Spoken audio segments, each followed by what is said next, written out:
Imagine buying a brand new car today, shiny, powerful, flawless, only to find out 2 years from now that your car value has plummeted, well, because the manufacturer quietly pulled out of Europe.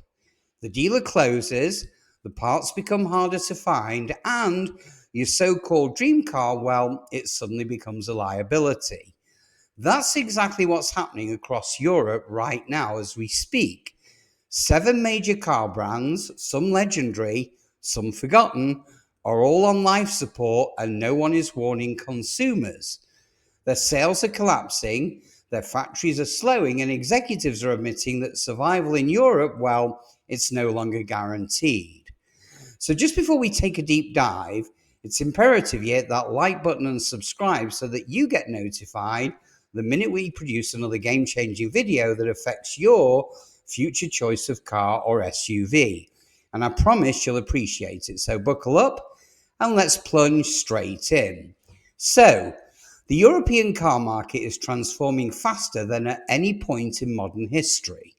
Strict emission laws, the rapid shift to electrification, and brutal competition from Chinese automakers all have created the perfect storm. Legacy brands that once dominated Europe, well, they're now struggling to stay relevant. Margins are shrinking, buyers are moving online, and governments are rewriting environmental policies faster than automakers can possibly react. The result? Well, brands that fail to adapt are either scaling back operations, merging with competitors, or even disappearing entirely. Now, these next 7 names are all showing clear signs that their European story may very well end before the end of 2026.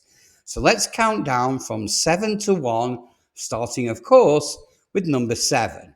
And at number 7, we have Mitsubishi. So, Mitsubishi was once a powerhouse. It was respected for its rugged off-roaders and rally-bred machines like the Lancia Evolution. Europeans saw Mitsubishi as bulletproof, but times have changed dramatically. In 2019, Mitsubishi sold about 170,000 cars in Europe, but by 2022, that number had collapsed to around 55,000. And that, my friends, is a near 70% decline.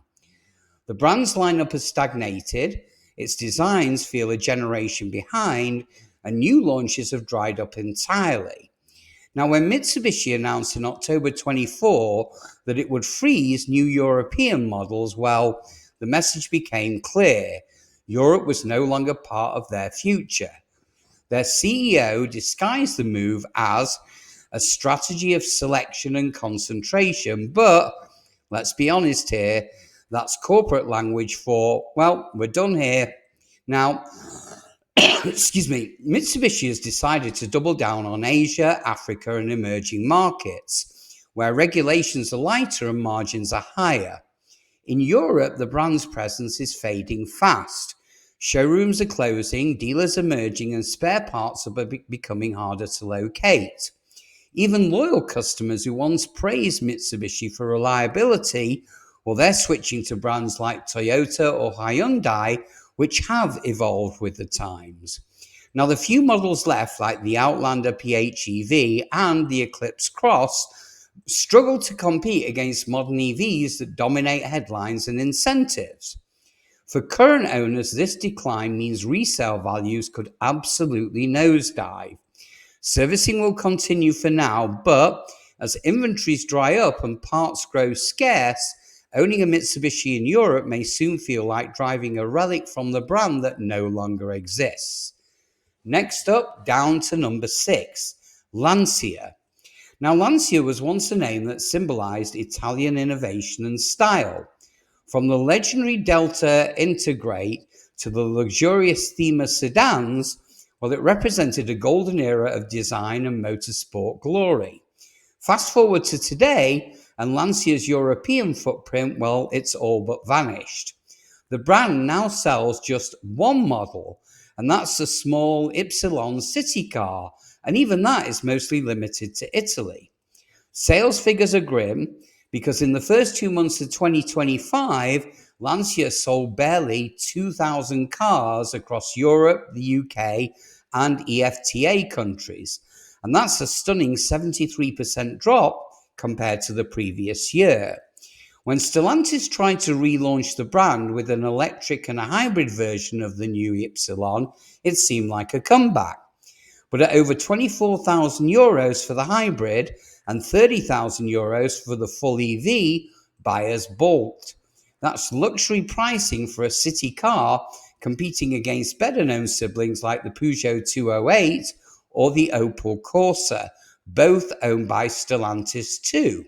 So in essence, Lancia is competing against its own corporate family, and by the way, they're losing badly. Stellantis CEO Carlos Tavares has tried to reassure enthusiasts, saying that all 14 Stellantis brands are funded through 2026. But let's be honest, that sounds less like a commitment and more like a stay of execution. Lancia today exists as a nostalgic shadow, a brand being kept alive to satisfy heritage enthusiasts rather than profitable demand. So for current and future owners, the risks are fairly obvious. Limited dealerships, uncertain part supply, and a resale market that could evaporate overnight if Stellantis finally pulls the plug. Lancia's future looks more like a museum exhibit than a modern car brand. So, next we're down to number 5. And at number 5, we have DS Automobiles. Now, excuse me. Born in 2015 as a luxury spin-off from Citroën, DS Automobiles dreamed of becoming the French Lexus. The idea was extremely ambitious: offer avant-garde design, plush interiors and Parisian flair, but sadly the execution fell flat. By 2024, DS sales in Europe had dropped to roughly 38,000 units, down from over 50,000 just a few years earlier. In early 2025, sales plunged again. Only 5,000 cars in the first 2 months, and that's a 30% collapse year over year. Meanwhile, even struggling brands like Lancia were actually outselling DS. So what went wrong? Well, the lineup, consisting of the DS3, the DS4, and the DS7, has barely evolved. Now, while they are beautifully designed, they're all built on recycled Peugeot Citroën platforms, lacking the distinctive engineering edge that defines true luxury marquees. Outside of France, well, the brand barely registered. There's no cultural attachment, there's no prestige, and there's absolutely no reason to pick DS over BMW or Audi. The move towards full electrification was supposed to revitalize the brand, but delays, cost overruns, and underwhelming range figures have all dampened enthusiasm. Now, within Stellantis, analysts openly speculate that DS could be one of the first brands cut if profitability doesn't return soon. Even their showrooms, once designed to resemble Parisian boutiques, they're quietly being merged into Peugeot or Citroën centres. For owners, that means a fading after-sales experience and declining resale confidence. The once grand dream of French luxury has turned into a quiet retreat, and unless something drastic changes by 2026, well, DS may become just another forgotten chapter in automotive history. Next, we're down to number 4, and at number 4, Alfa Romeo. Now, Alfa Romeo, the heartbeat of Italian performance, is now struggling to find its pulse. Once known for passion and driving purity, Alfa's lineup is painfully limited. Just 3 models, the Giulia, the Stelvio, and the Tonale, all launched years apart and facing stiff competition from German and Korean rivals. Global sales dropped 19% in 2024, with Europe seeing an even sharper decline. Now, for a brand built on emotion and style, numbers like these, well, they're fatal. The plan was to go fully electric by 2027, but those timelines are already unraveling. Stellantis' leadership has made it clear: brands that don't meet profit targets will face strategic reviews, And that, my friends, is corporate code for possible sale or closure. Alfa's attempts to modernize have been, well, sluggish at best. The Tonali crossover arrived years late, and it's failed to make the splash that Stellantis hoped for. Meanwhile, enthusiasts complain the brand has lost its soul. No manual gearboxes, no small sports cars, and no clear direction. If Alfa disappears from Europe, it won't be overnight, but it's still easy to see the signs. Dealer networks are thinning, promotional budgets have dried up, and product launches are being delayed indefinitely. For owners, the problem is more than emotional, it's financial. Alfas have historically suffered steep depreciation, and that could worsen dramatically if production slows even further. Replacement parts may still come from shared Stellantis stock, but niche components could actually take months to arrive. So a brand once known for speed and soul now faces the slow agony of uncertainty. So at number 3, we now have my favorite European brand, and sadly, that's Jaguar. Now, Jaguar once defined British automotive excellence. Elegant design, roaring engines, and a blend of sport and sophistication that very few could match. But today, well, it's fighting for survival. Owned by Tata Motors, Jaguar is undergoing a complete identity reboot. The plan? Well, by 2026, every Jaguar will be electric, no exceptions. Now, that might sound visionary, but it also means the brand is effectively killing its entire existing lineup, including icons like the F-Type and the E-Pace. Now, in 2025, Jaguar accounted for just 8% of Jaguar Land Rover's total sales, and that's a shockingly low figure for a company that once rivaled Mercedes and BMW. Now, the new strategy calls for ultra luxury EVs priced above €100,000. And that's targeting a niche far beyond Jaguar's traditional customer base. But here's the catch. It's a dangerous bet. See, the EV luxury market is already dominated by Porsche, Tesla, and Lucid, leaving Jaguar fighting uphill with limited capital and delayed models. Now, critics say the brand's rebranding campaign alienated longtime fans, while younger buyers see it as out of touch. Servicing remains stable under JLR's broader network, but standalone Jaguar dealers are vanishing rapidly. If the relaunch flops, well, Jaguar could become a virtual ghost brand in Europe, existing in name only while Land Rover carries on. Now, for current owners, gas and diesel Jaguars could lose value fast as the company distances itself from combustion engine past. The brand that once symbolized British refinement, well, it's now gambling everything on a risky all-electric reinvention. So now we're down to the final number 2, and at number 2, it's Suzuki. Now, Suzuki's story is quieter but just as serious. Known for reliable small cars like the Swift, the Ignis, and the Vitara, Suzuki built its reputation on practicality and affordability. But in Europe, well, it's being outpaced by a rapidly changing market. Suzuki has resisted the full EV transition, and they're sticking to mild hybrids and conventional engines, while Chinese automakers flood Europe with cheap high-tech electric cars.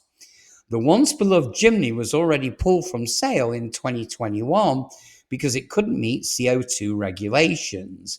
And in 2024, Suzuki's CEO admitted their EV rollout will be scaled back, with some planned models cancelled entirely. Now, it's a dangerous move in a region where the EU's 2035 combustion ban looms very large.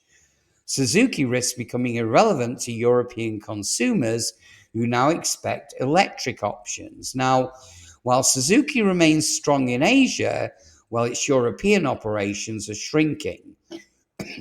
The brand is quietly withdrawing from certain markets, and they're merging dealerships to cut costs.